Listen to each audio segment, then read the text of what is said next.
Hey guys, it's Hog the Spike from the Trinisphere, where Timmy, Johnny, and Spike battle over all things EDH. Today we will be talking about our Ravnica Guild Kit budget Izoni 1000-eyed deck tech. In this format of the guild kits, we play one of every card from the kit and then add additional cards, all under $1. Remember to like this video to see more deck techs like this one, and subscribe to get a notification on gameplay videos. Let's start with Commander itself. Izoni 1000-eyed costs 2 black, green for a 2/3 elf shaman with Undergrowth, the new Golgari mechanic from Guilds of Ravnica. Undergrowth on Izoni says, create a 1/1 black and green insect creature token for each creature card in your graveyard. Now, Undergrowth will always count the number of creature cards in your graveyard, but depending on what card has Undergrowth, the outcome will change.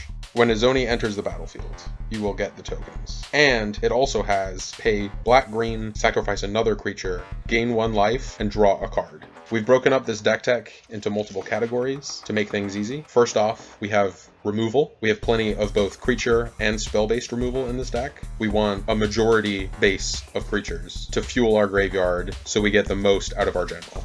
We have Caustic Caterpillar, a 1-mana 1/1 that says pay 1 and a green, sacrifice it, destroy target artifact or enchantment. Gruul Harpooner is a 2-mana 3/2 with reach, also has Undergrowth. When Gruul Harpooner enters the battlefield, choose up to 1 target creature with flying you don't control. Gruul Harpooner gets +X/+0, where X is the number of creature cards in your graveyard. Then you may have Gruul Harpooner fight that creature. So it gets rid of a pesky flyer, and he's a pretty aggressive body, 2-mana 3/2 with a keyword. We have Nekrataal, 4-mana 2/1 first strike. When Nekrataal enters the battlefield, destroy target non-artifact, non-black creature. That creature can't be regenerated. Playcrafter, all-star from Guilds of Ravnica. It's a 3-mana 3/2. When he enters the battlefield, each player sacrifices a creature or planeswalker. If that player can't, they discard a card. We have Reclamation Sage, a 3-mana 2/1. Enters the battlefield, destroy target artifact or enchantment. Sisters of Stone Death is pretty pricey. It is 4 black, green for a 7/5 Gorgon, and it has 3 activated abilities. The first being pay a green, target creature blocks Sisters of Stone Death this turn if able. A green and a black, exile target creature blocking or blocked by Sisters of Stone Death. And finally, 2 and a black, put a creature card exiled with Sisters of Stone Death onto the battlefield under your control. Now, I have a feeling that this card will be quite good in a budget scenario, as you'll basically be eating all of your opponent's creatures. No one will be able to profitably attack into you. You'll be able to get rid of your opponent's bombs and recast them. This card is very good removal and a very good late game threat. We have Slum Reaper, a 4-mana 4/2, enters the battlefield, each player sacrifices a creature. We want plenty of these effects. We want removal on creatures that also puts a creature in our graveyard, so that later when we cast Izoni, we get the most value out of his trigger. Moving into some spells, we have Abrupt Decay, a classic eternal staple. It is a green and a black for an instant that can't be countered. It says destroy target non-land permanent with converted mana cost 3 or less. Now we're lucky because this is one of the expensive cards that came in the kit, so we do get to run it and not have to worry about the restriction of being under $1. We have Dark Blast, one of my favorites from the original Ravnica set. It has the greatest mechanic, Dredge. It says target creature gets -1/-1 until end of turn, and it has Dredge 3. If you would draw a card instead, you may put exactly 3 cards from the top of your library into your graveyard. If you do, return this card from your graveyard to your hand, otherwise draw a card. Dredge is a replacement effect, it does not use the stack, so you cannot respond to Dredge. And this card is great. It's removal for early game dorks. It's cheap, it's an instant, and when we don't need removal, it fuels our graveyard. We have Golgari Charm, a very versatile piece of removal. It is green and a black for an instant that says choose 1. All creatures get -1/-1 until end of turn. Destroy target enchantment or regenerate each creature you control. All 3 modes, very relevant. You can use the -1/-1 to kill small blockers, or as a combat trick to get that extra damage through. The destroy enchantment is obviously very relevant. We want as many kinds of those effects as possible. Remember, we are playing a rockish graveyard style deck. We want to control the board up until the point that we are going to deploy a big threat and win the game. And finally, the regenerate each creature is very good because we survive a board wipe and come out on top. We have Necrotic Wound, another card with Undergrowth from Guilds of Ravnica. Just 1-mana 1/1, or 1-mana instant that says target creature gets -X/-X until end of turn, where X is the number of creature cards in your graveyard. If that creature would die this turn, exile it instead. The exile is relevant, and it's good early game for killing small mana dorks, and late game for killing larger threats. We have Putrefy, classic removal. 1, a green and a black, destroy target artifact or creature, it can't be regenerated. We have Status Statue. We are mostly using the statue side of this split card. 2, a green and a black, destroy target artifact, creature or enchantment. We have Drown in Filth, which again serves two purposes. We get to fuel our graveyard a little bit and potentially kill a creature, depending on how many lands we have in grave. Gaze of Granite gets rid of multiple permanents. It's a pseudo board wipe. Destroy each non-land permanent with converted mana cost X or less. And finally, for removal, of which we have quite a bit, Sever the Bloodline, a 4-mana sorcery that says exile target creature and all other creatures with the same name as that creature. So for all of those pesky Relentless Rats decks, Shadowborn Apostle decks, and Persistent Petitioners decks, this is a must. And if we mill it early in the game, it has flashback for 5 black, so you can cast it again from your graveyard.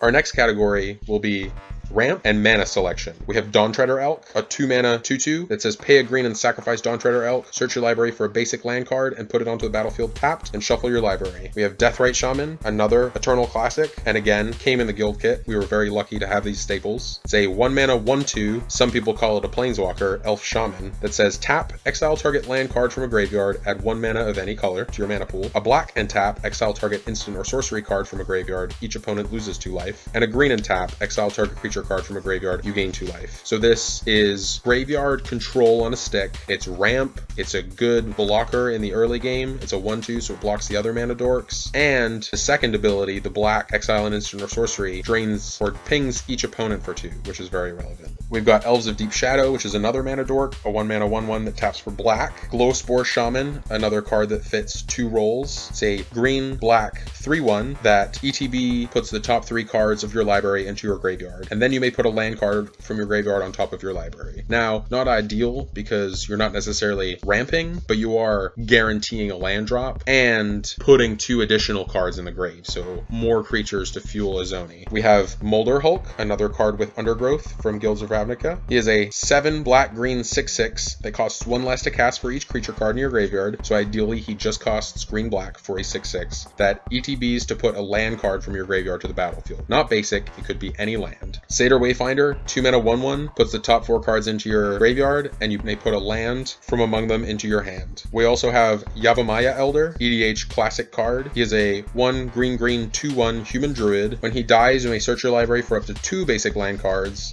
put them into your hand, and shuffle your library. Not necessarily ramp, but guaranteed mana for your future turns, which is very helpful. And he also has pay 2 and sacrifice to draw a card. Grizzly Salvage and Mulch fill the same role. They help you get those lands early, and they fuel your graveyard. And finally, the Mending of Dominaria, a new enchantment from Dominaria, a saga, in fact, mills cards into your graveyard on the first 2 lore counters, and then on the 3rd lore counter, returns all lands from your graveyard to the battlefield. So quite a bit of ramp. And then also shuffles your graveyard into your library. So you want to get this down as early as possible, even if you're not blowing it out by getting 7, 8, 9 lands out. You want to get a few lands out, get ahead quick, and then not lose the downside of having churned your entire graveyard back into your library. If you play Mending of Dominaria, goes off, you lose your graveyard. You can, however, use it as protection. Like if someone tutors or something for some graveyard removal or a Scavenging Ooze or something, you can play this and hopefully get that graveyard back in before they can eat it all. Our next category is card draw. We need card draw in a deck like this. Our general draws cards at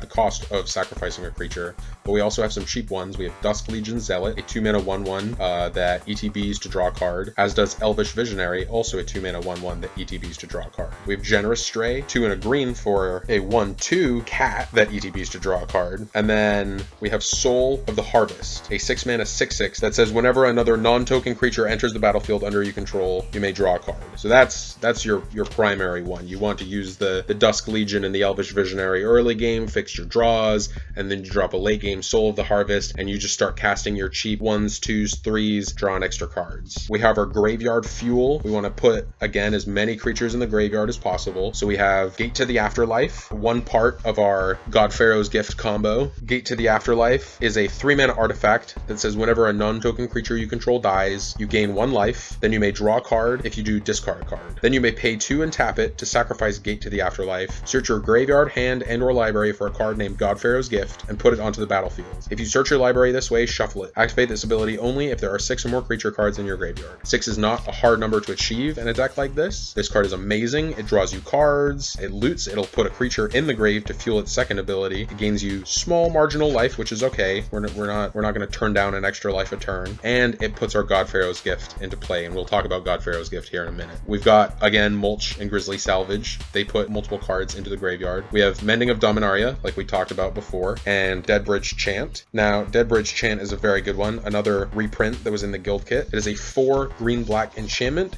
that when it enters the battlefield, you put the top 10 cards of your library into your graveyard. Now that is a large chunk, 1/10 of your deck immediately goes into the graveyard. And it says at the beginning of your upkeep, choose a card at random in your graveyard. If it's a creature card, put it onto the battlefield. Otherwise, put it into your hand. So it plays the Fueling the Graveyard role, and it also plays the Recursion role very well. We have some of the dredgers that fuel the graveyard. We've got Grave Shell Scarab and Stinkweed Imp and Shambling Shell. We have Splinter Fright, a 3-mana Star that says at the beginning of your upkeep, you put the top 2 cards of your library into your graveyard, and his power and toughness are each equal to the number of creature cards in your graveyard. And he has trample, so if you deploy him early, start fueling that graveyard, he's going to be a very efficient beater. Satyr Wayfinder again, 2-mana 1/1, mills some cards, gets you a land, fills the graveyard. We have Nyx Weaver, a 3-mana 2/3 enchantment creature with a reach that says at the beginning of your upkeep, put the top 2 cards of your library into your graveyard, and fills the recursion role as he says, pay 1, a green and a black, exile himself, return target card from your graveyard to your hand. Now we couldn't afford Eternal Witness, but this is pretty close. Moving on to recursion, we have Golgari Findbroker, a card I love from this past set. He is a black, green, 3/4 elf shaman that when he enters the battlefield, you return a permanent card from your graveyard to your hand. The card is fantastic. Farika's Mender is a 3 and a green, black, 4/3 Gorgon that says when it enters the battlefield, you return a creature or enchantment card from your graveyard to your hand. We have Soul of Innistrad, a great threat in the graveyard and on the battlefield, as he is a 4 black, 6/6 with Death Touch that says pay 3 black, return 3 creature cards from your graveyard to your hand. So if he's in play, he's a house. You're going to be crushing in for 6 and returning creatures from graveyard to hand. But if he's in the graveyard, you can also pay 3 black and exile him to return 3 creature cards from your graveyard to your hand. He gets you those perfect cards you need right away. We've got Ever After, a sorcery. It's 4 black, return up to 2 creature cards from your graveyard to the battlefield. Each of those creatures is a black zombie in addition to its other colors and types, and then you put Ever After on the bottom of its owner's library, so you can use it again in the future, and it immediately reanimates 2 creatures. It's great. And you don't have to worry about a card like Living Death, where your opponents will get their creatures back. You just get your 2 most choice creatures out of your grave immediately. Gruesome Menagerie is 3 black to return a creature with CMC 3, 2, and 1 from graveyard to play. And we have Treasured Find, green and a black to return a card from your graveyard to your hand. Exile Treasured Find, good to get any of your pieces back. The next category is Graveyard Protection. We want to make sure, like I said with Mending, that if anybody tutors up some kind of graveyard removal, scavenging ooze, their own Deathrite Shaman, maybe try to protect about a foreshadowed Bajuka Bog, something like that. We have the Mending of Dominaria, which is slightly slow, but the better one that we have is Perpetual Timepiece. Classic card, I really like this one from Kaladesh Block. It's a 2-mana artifact. Tap it, put the top 2 cards of your library into your graveyard. It's great. It's going to fuel our graveyard, put more creatures in there, and then it says pay 2 and exile it to shuffle any number of target cards from your graveyard into your library. So good protection, instant speed, hard to pass up. Our final category that I wanted to talk about today are our win cons. Now, we had talked about Gate to the Afterlife earlier, and that tutors up God Pharaoh's Gift. Now, this card is absolutely insane. I love it. It's fantastic. It's a 7-mana artifact that says at the beginning of combat on your turn, you may exile a creature card from your graveyard. If you do, create a token that's a copy of that card, except it's a 4/4 black zombie, and it gains haste until end of turn. So do you remember Scarab God and what it did to destroy Standard? That effect is on this colorless artifact that you can play in any of your EDH decks, and it's under $1. Card is fantastic. You should put it in your decks. Reanimator decks. So all of our creatures that we've talked about before, that recur, that are removal for us, we get to bring back, we get to reuse their effects. They're 4/4s now, so our Elvish Visionary becomes a 4/4 that draws a card. We get to crunch our opponent. That's where we want to be. We have Spider Spawning, which after milling all these creatures is going to pack some heavy punch. It's a 4 and a green sorcery that says create a 1/2 green spider creature token with reach for each creature card in your graveyard. And it has flashback for 6 and a black. Mortal Kombat combat, the same thing. We want to mill lots of creatures. This rewards us in kind for that. It is a 2 black enchantment that says at the beginning of your upkeep, if 20 or more creature cards are in your graveyard, you win the game. That's where we want to be at. You want to win the game. We're spikes. We need to do that. We have Loatlith Giant, card from Undergrowth from the new set. He is 6 and a black for a 6/5 zombie giant. When he enters the battlefield, he deals 1 damage to target opponent for each creature card in your graveyard. We have Sphogthos, the Restless Tomb.